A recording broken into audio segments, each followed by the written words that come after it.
What I did back in the 60s, because eventually people are just, it's going to be meaningless.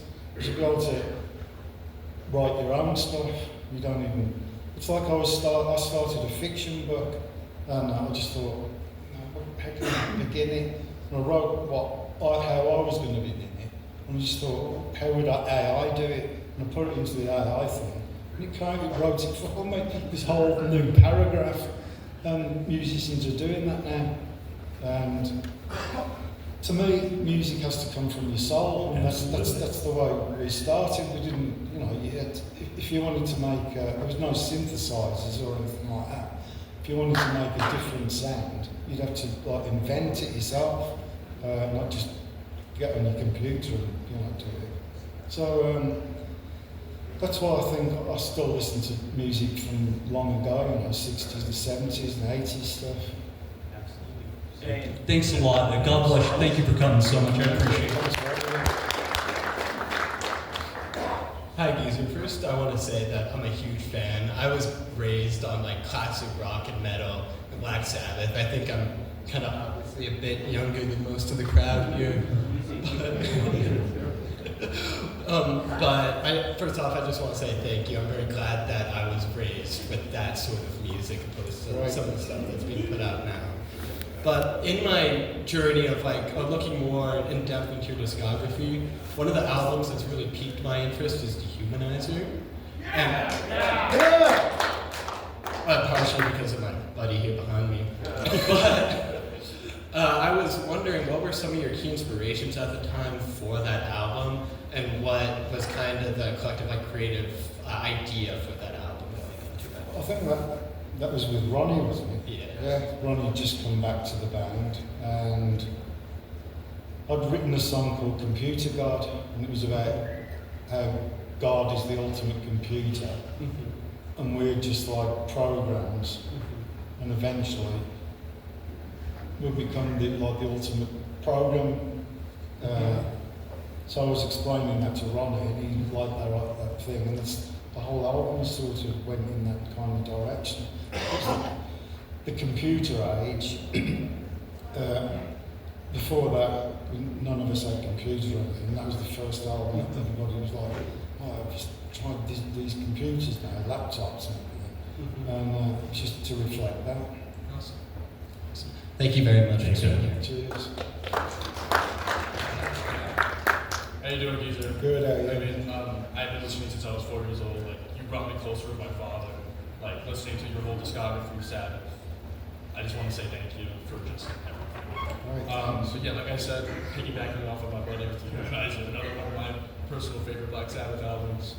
I love all the different themes. I know you didn't write all the lyrics for it, but I love your bass style on it, and I love just the theme of it, the computers. And I think it's very relevant nowadays in this, information age with technology. So I just want to say thank you, and you're the best. Thank you. Hey guys. Hey, for me, I thought The Devil You Know was Sabbath's heaviest album. But why did you call the band Heaven and Hell, and what was your opinion of that album?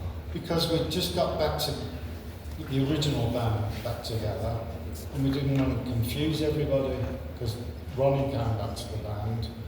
And we thought, well, we can't call it Black Sabbath because we just done two with Ozzy and Bill. Ozzy is Black Sabbath, so we don't want to confuse people thinking they're going to turn up and say Ozzy. Ronnie's come back, and it was a real collaborative effort, that album. We all had ideas to put into it, and it was great working with Ronnie like that. And the good thing about Ronnie, I'd come up with loads of riffs, and he'd sit down and listen to all of them. Whereas with Ozzy, it was a bit like, well, if Tony hasn't written a riff, it's not Sabbath. Whereas Ronnie was open to any, me writing riffs or whatever. And so it was a really good experience. And we just thought, well, we can't call the band Black Sabbath, so we call it Heaven and Hell, because people might know the Ronnie era. Our first album was called Heaven and Hell. Thank you. Thanks, Tom. Well, thank you very much for having me here. Thank you. I don't have a question. I have an anecdote. One of my very dear friends grew up in Birmingham. He was a blues guy. He played in York, like circles and the pubs and whatnot. He recently passed away. His name was Mr. David Butler. He was a Butler back then, but a dear friend of mine. And I met at his bar. I was like, David, will you play some Black Sabbath? He's like, fuck no, I won't. I was like, why? He's like, fuck, Tony stole my girlfriend when I was like 18.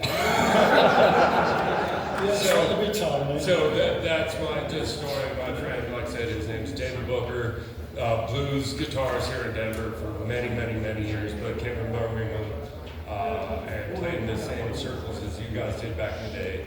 Great blues musician, great friend of mine. I'm sad to have him gone, but one of my best friends.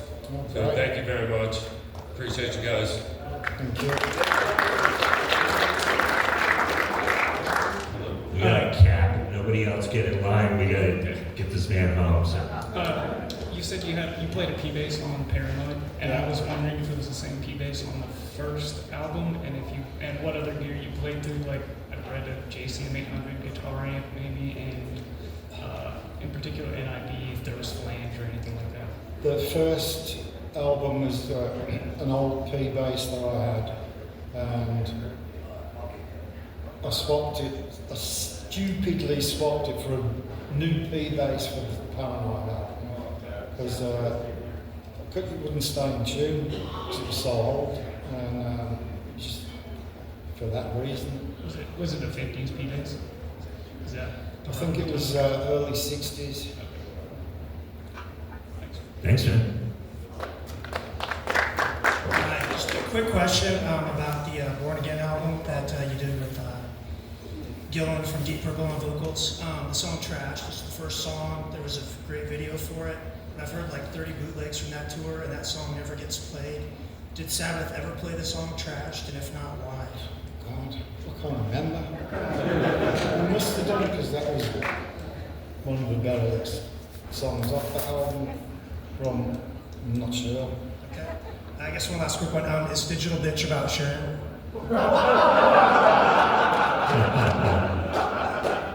No comment. No comment.